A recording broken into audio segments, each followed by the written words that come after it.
আচ্ছা, এবার আমরা কিছু স্পেশাল টাইপ অফ গ্রাফ সম্পর্কে জানব। তো এখানে এই গ্রাফগুলো থেকেই মূলত পরীক্ষায় প্রশ্নগুলো আসে। তো প্রথম গ্রাফটা যদি আমরা দেখি, কমপ্লিট গ্রাফ কীভাবে আঁকতে হয়।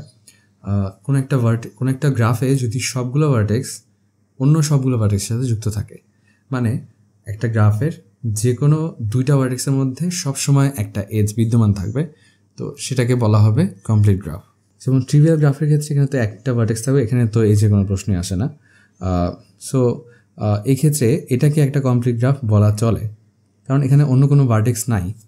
যেমন আমি যদি একটা গ্রাফ ধরি, দুইটা ভার্টেক্স আছে, তো সেই ক্ষেত্রে জাস্ট এটা কানেক্ট করে দিলেই আমার এটা একটা কমপ্লিট গ্রাফ হয়ে গেল। এরপর যদি আমি ধরি যে তিনটা ভার্টেক্স আছে, তো সেই ক্ষেত্রে আমি এইভাবে যদি কানেকশন ঘটায় দিই, তো সেক্ষেত্রে এটা আমার একটা কমপ্লিট গ্রাফ, কারণ এখানে প্রত্যেকটা ভার্টেক্স অন্য সব ভার্টেক্সের সাথে কানেক্টেড। এরপরে ধরলাম এখানে আরেকটা ভার্টেক্স আছে, চারটা ভার্টেক্সের একটা গ্রাফ, তো সেক্ষেত্রে এই ভার্টেক্সটা এটার সাথে কানেক্টেড হবে, এটার সাথে কানেক্টেড হবে, অ্যান্ড এটার সাথে কানেক্টেড হবে। এখানে আমরা দেখতে পাচ্ছি যে প্রত্যেকটা গ্রাফই অন্য বাকি ভার্টেক্সের সাথে কানেক্টেড আছে। আর এই কমপ্লিট গ্রাফকে আমরা সাধারণত কে এন দ্বারা নির্দেশ করে থাকি। এখানে এনটা হচ্ছে ভার্টেক্স সংখ্যা। এই গ্রাফটার ক্ষেত্রে আমরা দেখতে পাচ্ছি ভার্টেক্স হচ্ছে চারটা, তো সেক্ষেত্রে কে এন ইকুয়ালস টু 4। পরীক্ষার মধ্যে কমপ্লিট গ্রাফ না বলে জাস্ট এটা বলে দিতে পারে কে এন দ্বারা কোনো একটা প্রশ্ন করছে, তো সেক্ষেত্রে কমপ্লিট গ্রাফ বলবে না, বলে দিবে কে এন দ্বারা কি এটা সম্ভব, এরকম কিছু প্রশ্ন করে দিতে পারে। তো এক্ষেত্রে রেগুলারিটি বলে একটা জিনিস আছে। রেগুলারিটি বলতে কি বোঝায়, ধরো কোনো একটা গ্রাফে প্রত্যেকটা ভার্টেক্স যদি একই সংখ্যক ডিগ্রি থাকে, তাহলে সেটাকে রেগুলার গ্রাফ বলা হয়।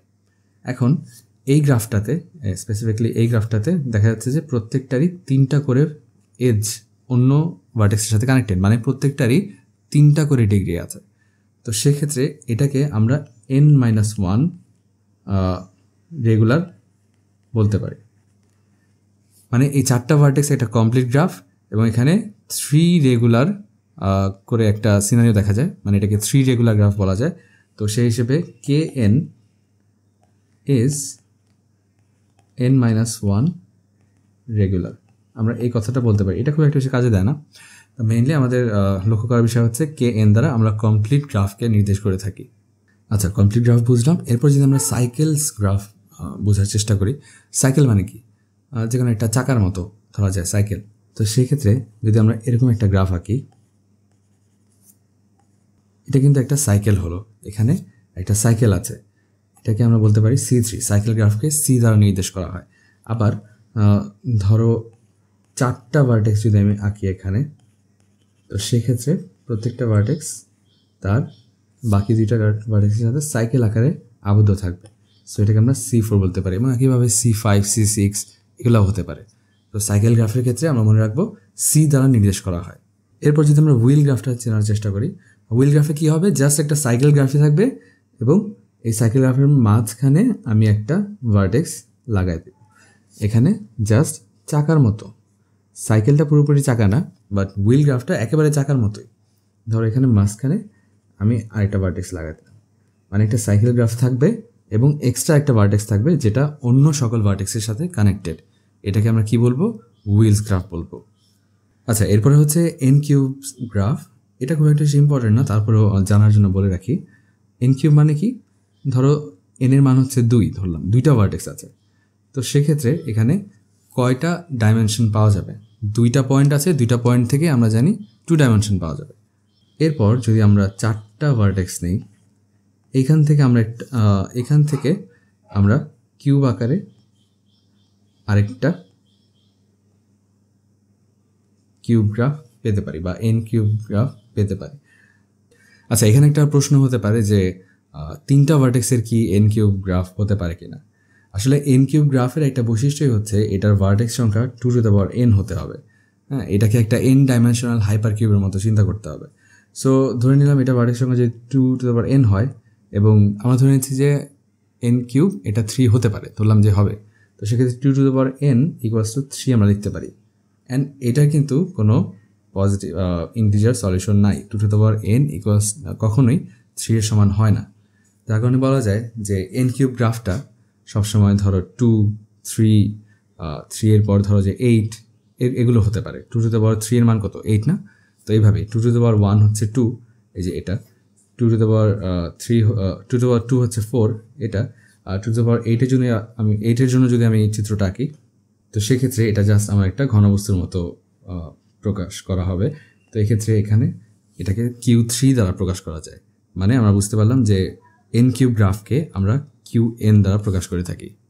আচ্ছা, এরপর আমরা বাইপার্টাইট গ্রাফের সাথে একটু পরিচিত হব, এবং এই বাইপার্টাইট গ্রাফটাই কিন্তু মোস্ট ইম্পর্টেন্ট। পরীক্ষায় এটা থেকে সবচেয়ে বেশি প্রশ্ন আসে।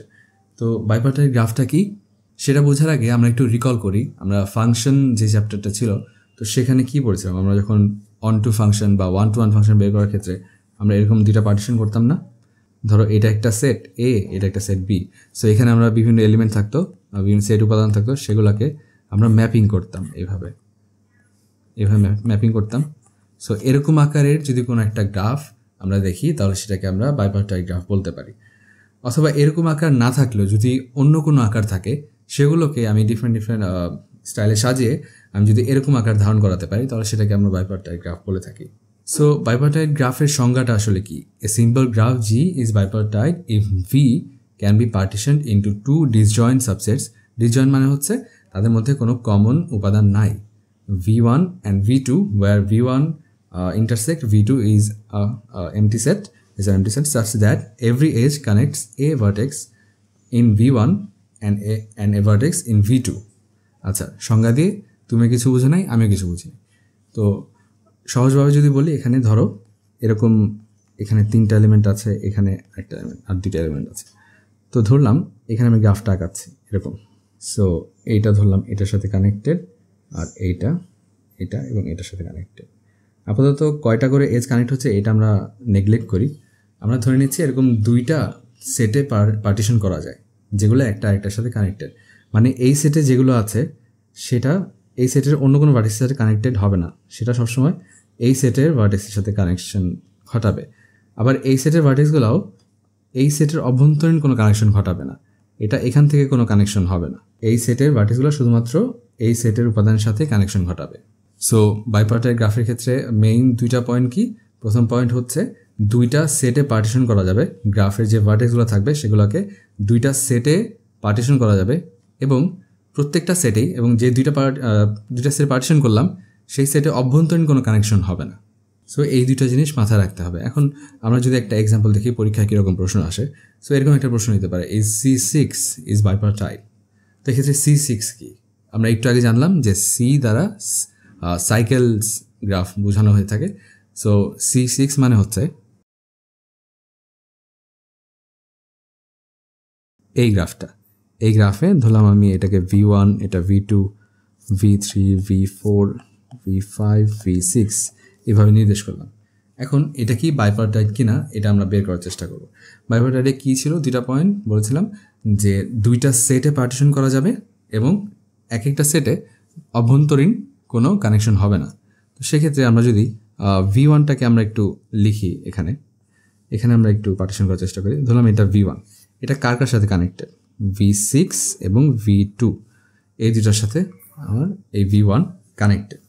এখানে আমরা লিখলাম যে প্রথমে V2 এটা এখানে দিলাম, V6টাকে এখানে দিলাম। এটা আমি একটু আবার সাজাচ্ছি, সেটটাকে আবার নতুন করে সাজানোর চেষ্টা করছি। সো V2 এবং V6। এরপরে এই V2টা কার সাথে কানেক্টেড? এই V2টা এটার সাথে V1 এর সাথে কানেক্টেড, আবার V3-র সাথেও কানেক্টেড। তো এই ক্ষেত্রে V2 এখানে আমরা V1 এর সাথে কানেকশন ঘটিয়েছি। এরপর নিচে আরেকটা V3 লিখি, এখানে V3 লিখলাম এবং সেটাকে এর সাথে কানেক্ট করে দিলাম। সো V2 এর কানেকশনও হয়ে গেল। এরপরে V3টা কার সাথে কানেক্টেড? V3 V2 এর সাথে কানেক্টেড, এই যে হ্যাঁ V2 এর সাথে কানেকশন হয়েছে, এবং V4 এর সাথে কানেক্টেড। আচ্ছা, তাহলে V4টা আবার এখানে নিয়ে আসি, V4। এরপর V3টাকে আমি V4 এর সাথে কানেকশন ঘটায় দিলাম। আচ্ছা, V3 এর কাজ শেষ। এবারে V4 এর আমরা কাজ করি। V4টা V3 এর সাথে কানেক্টেড এবং V5 এর সাথে কানেক্টেড।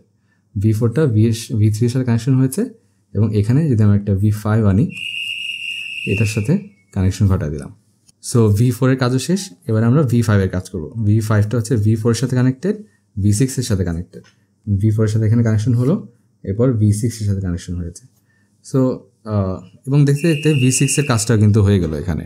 সো এইভাবে আমরা আবার সাজিয়ে দেখতে পাচ্ছি যে এই জিনিসটাকে, এই গ্রাফটাকে আমরা আবারও দুইটা সেটে ভাগ করতে পারি।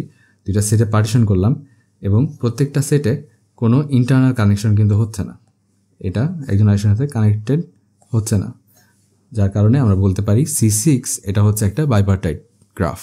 আচ্ছা, এরপর আরেকটা এক্সাম্পল আমরা করি, আরেকটু ক্ল্যারিফাই হবে। সো এই ক্ষেত্রে আমরা শুরু থেকে শুরু করি, এ ভার্টেক্সটা থেকে শুরু করি। এখানে আমি নতুন করে আবার সাজানোর চেষ্টা করি। এ ভার্টেক্স এখানে লিখলাম, এটা কার কার সাথে কানেক্টেড? এ হচ্ছে সি এর সাথে কানেক্টেড, জি এর সাথে কানেক্টেড, এফ, ই, এই চারটার সাথেই কানেক্টেড। সো সেক্ষেত্রে আমরা এখানে লিখি সি, তার নিচে এরপর এফ, এরপর জি। সো এর কাজটা শেষ। আমি সি, ই, এফ, জি এর সাথে কানেকশন ঘটালাম। আচ্ছা, এরপরে বি এর কাজ করব। বিটা কার সাথে কানেক্টেড? বিটা এর সাথে লিখি, যেহেতু এর সাথে কানেকশন নাই, সো বিটা আমি এখানে লিখলাম। এর সাথে কানেকশন নাই, বিটা হচ্ছে সি এর সাথে কানেক্টেড, এরপর এফ এবং ই। সি এর সাথে কানেক্টেড, এফ এর সাথে কানেক্টেড এবং ই এর সাথে কানেক্টেড। আচ্ছা, বি এর কাজ শেষ। এবার সিকে ধরি, সিটা এখানে ছিল, সিটা কার সাথে কানেক্টেড? এর সাথে কানেক্টেড, বি এর সাথে কানেক্টেড এবং ডি এর সাথে কানেক্টেড। সো সিটাকে ডি এর সাথে কানেকশন করার জন্য ডিটাকে আমি এখানে লিখে দিই, ডি এর সাথে কানেকশন হয়ে গেল। সি এর কাজ শেষ, এবারে ডি এর কাজ করবো। ডিটা সি এবং জি এর সাথে কানেক্টেড, দেখতে পাচ্ছি এখানে সি এর সাথে কানেকশনটা হচ্ছে, এরপর জি এর সাথে কানেকশনটা করা দিলাম। আমাদের ডি এর কাজও শেষ। একইভাবে এখানে ই এর কাজ যদি আমরা করি, ইটা হচ্ছে এ এবং বি এর সাথে কানেক্টেড, আমরা দেখতে পাচ্ছি আগে কানেকশন হয়ে গেছে এ এর বি এর সাথে। সো ই এর কাজ শেষ। এরপরে এফ, এফটা হচ্ছে এ এবং বি এর সাথে কানেক্টেড, আগে হয়ে গেছে কানেকশনটা, এফটা এ এবং বি এর সাথে কানেক্টেড। সো জি এর ক্ষেত্রে এখানে এ আর ডি ইনক্লুড হবে, জিটা দেখতে পাচ্ছি এ এবং ডি এর সাথে অলরেডি কানেক্টেড। তো এখানে আমরা দেখতে পাচ্ছি দুইটা পার্টিশন আমি ভাগ করতে পারলাম, দুইটা সেটে ভাগ করতে পারলাম, যেখানে ইন্টারনাল কোনো কানেকশন হচ্ছে না, ইন্টারনাল কোনো কানেকশন এখানে নাই। সো বলতে পারি এই গ্রাফটা একটা বাইপার্টাইট গ্রাফ। আচ্ছা, নেক্সট আরেকটা ছোট্ট এক্সাম্পল দেখব যে ইজ C3 বাইপার্টাইট, মানে C3টা বাইপার্টাইট কি না, এটা আমাদের বের করতে হবে। সো এটাকে আমরা আর উল্টায় পাল্টায় সাজানোর কিছু নাই, এটাকে যদি আমরা পার্টিশন করার চেষ্টা করি এরকমভাবে, ধরলাম এই দুইটা সেটা করার চিন্তা করব।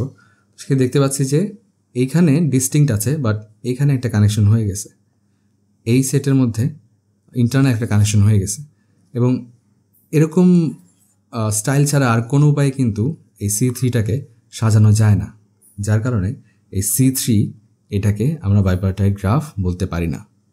সো বাইপার্টাইট গ্রাফের মেইন কথাবার্তা এগুলাই, দুইটা পয়েন্ট মাথায় রাখবা।